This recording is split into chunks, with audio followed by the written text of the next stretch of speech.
What can you tell people who are moving abroad? Like, what early steps should they be taking before they think about moving abroad when it comes to their taxes? If you're thinking about moving abroad, the first thing is generally, okay, what do you want to keep and what do you want to get rid of, right? Before things get a little bit more complex.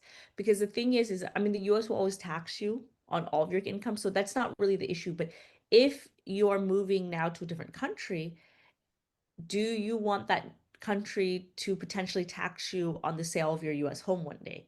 Do you Right. want that country to tax you on your US investments if you plan to pull them out while you're in that country? And so that's the question more is you're always going to be under the US's taxation.